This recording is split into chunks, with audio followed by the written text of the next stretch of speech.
Fala galera, bem-vindo ao Caverna Medieval. E os vândalos foram um dos principais responsáveis pelo fim do Império Romano Ocidental, pelo seu famoso saque a Roma em 455. Mas quem foram esses vândalos? De onde eles surgiram? Para onde eles foram? Quem são eles? O que viraram os vândalos depois? É disso que a gente vai falar no vídeo de hoje. Mas antes, já sabe, marcha dá no like, se inscreve no canal, ativa o sininho, compartilha com os amigos e aproveita para considerar se tornar um membro do Caverna Medieval. Você vai ver os vídeos antes, a gente tem um grupo lá que a gente fala um monte de besteira, da hora, então considere se tornar um membro e bora pro vídeo logo.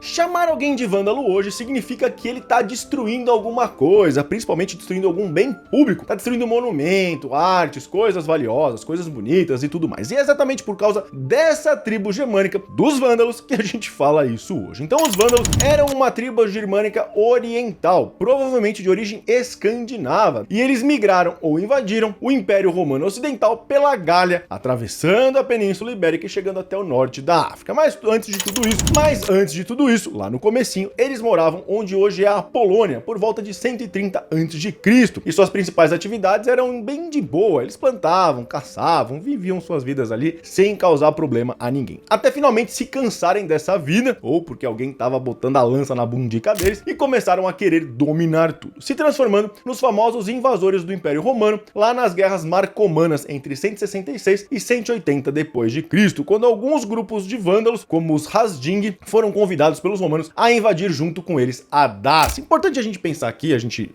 relembrar aqui melhor, que a gente fala dos germânicos, as tribos germânicas. Germânicos é um nome dado agora, hoje, recentemente, vamos falar assim, para um mundaréu de gente. É igual você falar do celta, as tribos celtas, os povos celtas. Cara, quem que era o celta? Sei lá, era um mundaréu de tribos. E a mesma coisa falar dos vândalos. Os romanos chamaram essas tribos de vândalas, mas dentro dos vândalos ainda tinha outras tribos, outros grupos ali. Então, era uma galera que hoje a gente põe tudo num saco e chama de vândalos. E quando os romanos conheceram essa tribo que a gente falou, esse foi o primeiro contrato de dois grandes inimigos no futuro. Na playlist sobre o Império Romano, eu falo bem mais sobre isso, como achamos que todos os germânicos eram inimigos dos romanos, essa outra concepção errada da história. Nem todos os germânicos eram inimigos dos romanos, muitos foram, mas muitos germânicos, principalmente aqueles que deram início à Idade Média, foram aliados dos romanos lá no começo e também durante a queda do Império Romano e entraram de boa no Império Romano, eles foram integrados à sociedade romana. Vou deixar a playlist, depois você vê lá. Mas isso foi só o começo do começo. Ainda os vândalos demorariam séculos para realmente ter uma colisão com o Império Romano e invadir tudo. A invasão germânica propriamente dita, e a gente tá falando de todas as tribos germânicas, começou no final do século III e foi causada pela bagunça que outros bárbaros, os hunos, estavam fazendo pela Ásia e pela Europa na época e também dentro do Império Romano, né? Os hunos estavam chegando no Império Romano. Uma das teorias dos historiadores era de que as tribos germânicas que estavam de boa ali nas fronteiras de Roma estavam crescendo muito e precisavam de espaço para cultivar e para viver. Ao mesmo tempo, os hunos estavam pressionando pela direita, né, atacando pela direita. Então o único lugar que os germânicos tinham para fugir é para dentro de Roma. E quando uma crise na agricultura surgiu, que veio a grande fome dos germânicos ali, foi o estopim para essa guerra entre germânicos e romanos estourar. Assim, em 270 d.C., os vândalos que tinham se mudado para terras próximas ao Império Romano, já estavam chegando na bordinha do Império, começaram a fazer incursões no Império Romano, ou seja, começaram a invadir. Eles queriam também se aproximar de um povo muito mais avançado e com muito mais riquezas, chegando inclusive a servir no exército romano por algum tempo para poder participar dessa cultura, como a gente falou, mas depois eles invadiram sem dó. Eu já falei muito aqui nos vídeos sobre a estratégia concursos, mas eles não oferecem apenas cursos para concurso público não, cara. Se você não gosta de concurso público, mano, a estratégia tem curso para qualquer coisa que você precise fazer prova. Eles têm curso para área de policial, você quer ser policial, crescer na carreira policial, eles oferecem cursos para você progredir na carreira. Carreira militar tem também. Carreira jurídica. Cara, você quer ser juiz, seguir nessa carreira jurídica? Beleza. Ah, não quero ser juiz, eu quero ser advogado. A estratégia concursos tem curso para você passar na prova da OAB, e sem a prova da OAB você não pode exercer o seu ofício de advogado. Eles têm até cursos para preparar você para o vestibular. Então qualquer coisa que você quer fazer, quer estudar física, química, matemática, é só você clicar agora no primeiro link aqui embaixo, ir para a estratégia concursos e, ver os cursos que ele tem para qualquer vestibular, para qualquer coisa. Cara, você vai passar onde quer que você precise passar. Como eu falei, é o primeiro link aqui embaixo e escolhe o seu curso e bora voltar pro vídeo. A primeira incursão vândala no Império Romano demorou apenas alguns meses, durante o ano de 271 d.C., porque o imperador Aureliano derrotou e expulsou os vândalos para bem longe, para além do rio Danúbio. Essa declaração de guerra agora doeria bastante para Roma, um século depois. Eles expulsaram agora, declararam guerra contra os vândalos, mas um século depois o pau ia torar. Mas vamos esperar um pouco, porque agora a gente ainda está no século III, no começo do século III. O Império Romano tinha grande poder e influência ainda por toda a Europa, diferente dos vândalos, que acabaram ficando presos numa região cheia de outras tribos bárbaras, como os Marcomanos, os Heremunduli e, é claro, os Godos. Os Godos foram os grandes trucidadores do Império Romano. Todo mundo acha que eram os germânicos contra os romanos, mas bem longe disso, como a gente falou. As tribos germânicas também eram muito belicosas e elas brigavam entre si. Uma grande guerra acontecia entre elas há séculos, disputando terras, poder e tudo mais. Então era basicamente um caos completo, todo mundo batendo em todo mundo, e as fronteiras romanas estavam por ali, aguentando enquanto dava. E nessas guerras, os godos derrubaram um grande chefe vândalo, o Visimar, que caiu em 335, e no processo, grande parte dos vândalos foram massacrados pelos godos. Eles foram totalmente humilhados. Aí, não tendo outra saída, tendo que sair das suas terras porque os godos tinham tomado tudo, os vândalos restantes foram pedir asilo ao imperador romano, que nessa época era o grande Constantino. E o Constantino falou: beleza, galera, entra aí, a gente tá precisando de reforços mesmo. E eles receberam a província de Panônia, eles se assentaram dentro da província de Panônia, prometendo lutar pelos romanos nas guerras contra os godos. Essa foi uma boa forma deles se vingarem e ainda se fortalecerem como um povo, pois agora eles estavam sob a bandeira, sob a tutela do poderosíssimo Império Romano. Foi assim que os vândalos entraram e se estabeleceram dentro de Roma. Foi assim que eles entraram em Roma, e daí a gente vai ver daqui a pouco começou a expansão. Foi nessa época, inclusive, que os vândalos se dividiram em vários outros grupos. Fora de Roma, eles viraram os Silingi, que ficaram na Silésia, e os Hasding, que se mudaram para a região montanhosa dos Sudetos, no que hoje é a Tchequia, a Polônia e a Alemanha. Já os que ganharam asilo e ficaram na Panônia, nem esperaram a coisa esfriar e já começaram a dar trabalho para o Constantino. Tanto porque eles eram bárbaros, né?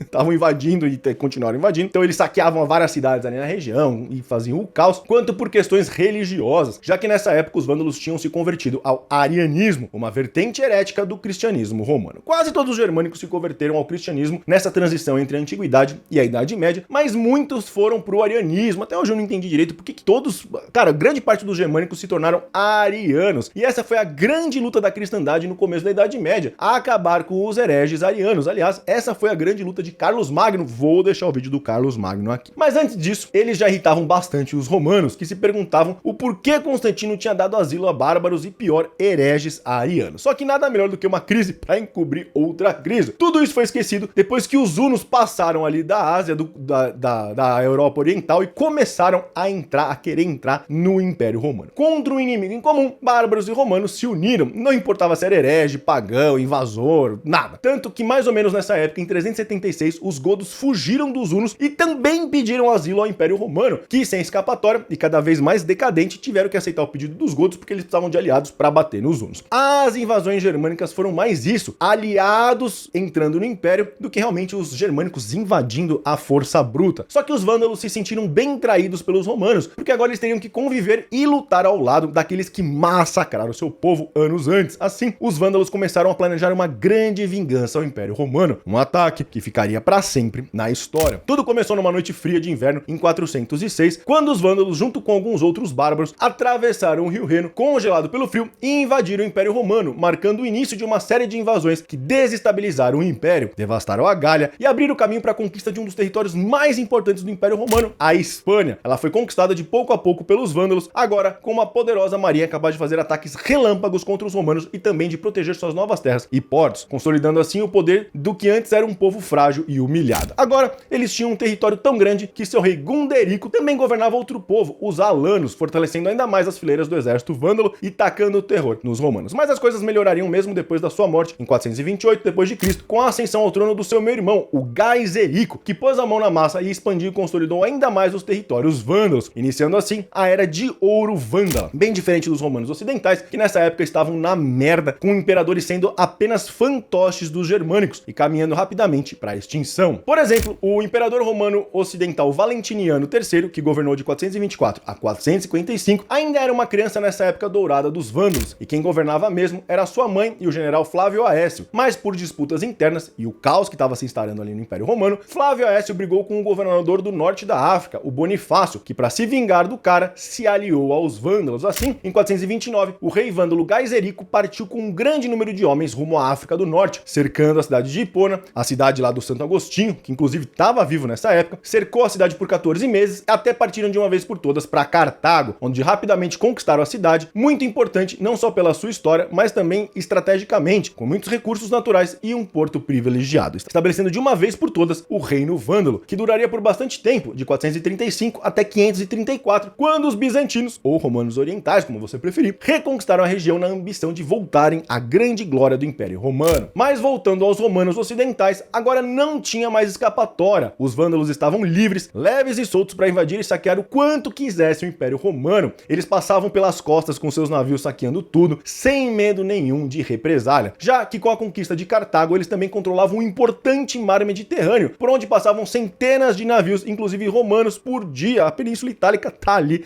no mar Mediterrâneo, fazendo com que o Império Romano fosse forçado em 442 a reconhecer oficialmente o Reino Vândalo e firmar um acordo com Gaiserico que dava direito dos vândalos agirem do jeito que quisessem na África do Norte. Agora os vândalos tinham todo o poder que sempre quiseram e poderiam interceptar à vontade navios romanos e proteger as suas conquistas, cada vez mais preocupantes para o Império Romano, totalmente afundado em intrigas políticas e assassinatos. Isso foi uma desculpa perfeita para o Gaiserico dizer em 455 que o tratado com os romanos tinha perdido a sua validade, porque não tinha ninguém em Roma para garantir que ele fosse cumprido. A cidade de Roma nessa época já não era mais nada, cara, já tinha sido saqueada milhares de vezes, e que por segurança aí, para garantir esse tratado e o seu reino, ele iria invadir e conquistar Roma na boa, começando sua campanha desembarcando na cidade de Ostia e avançando rapidamente e com sangue nos olhos para Roma. Isso seria o fim do Império Romano Ocidental, se não fosse pela intervenção do Papa Leão I, que negociou com Gaiserico e evitou que a cidade fosse destruída pelos vândalos em troca dela ser saqueada pelos seus homens e de fazer reféns, como a viúva do Valentiniano III e as suas filhas, mostrando que os vândalos não eram tão vândalos assim, e esses animais bárbaros que muitas vezes a gente vê no filme de Hollywood e alguns documentários sensacionalistas, mas sim, quando eles invadiam, eles depredavam os bens públicos. Então, como os vândalos depredavam ali, depredavam assim, roubavam o ouro das paredes que adornavam as paredes dos edifícios romanos, roubavam as artes, roubavam as esculturas, e sim, eles eram um povo bem inteligente e estratégico que fazia de tudo, inclusive atrocidades, para alcançar o seu objetivo. Então é isso, não tem bonzinho na história, mas infelizmente os vândalos acabaram sofrendo do mesmo problema que destruiu muitos reinos e países, a morte do seu grande líder Gaiserico em 478, que desencadeou uma grande crise de sucessão, já que a tradição mandava que o mais velho da família assumiria o trono, o príncipe ali, né, o filho mais velho, e na maioria das vezes ele já era um idoso sem vigor que acabava morrendo logo depois de virar rei, fazendo com que o reino vândalo perdesse a estabilidade e nunca mais conseguisse expandir seus domínios pelo Império Romano. Aproveitando todo esse caos, algumas tribos mouras que ficavam ali no norte da África aproveitaram para atacar os vândalos. Isso enfraqueceu demais o reino vândalo, e aí Justiniano I, o imperador bizantino, que tinha a ganância, a vontade de reconstruir o Império Romano, reconquistar tudo que era antes do Império Romano Ocidental para refazer o grande Império Romano, ele decidiu intervir militarmente aí para ajudar os vândalos e enviou o seu grande general Belissário em 534, que conquistou os últimos territórios vândalos na África para eles não caírem na mão dos mouros, capturando Guelimero, o último rei vândalo, acabando assim com um reino que deu tanto trabalho para um dos maiores impérios da história. Se você quer saber muito mais sobre a queda de Roma e também sobre o maior general bizantino da história, o Belissário, que acabou de uma vez por todas com os vândalos, vai direto para esse vídeo aqui que tá incrível. Nos vemos no próximo vídeo. Falou!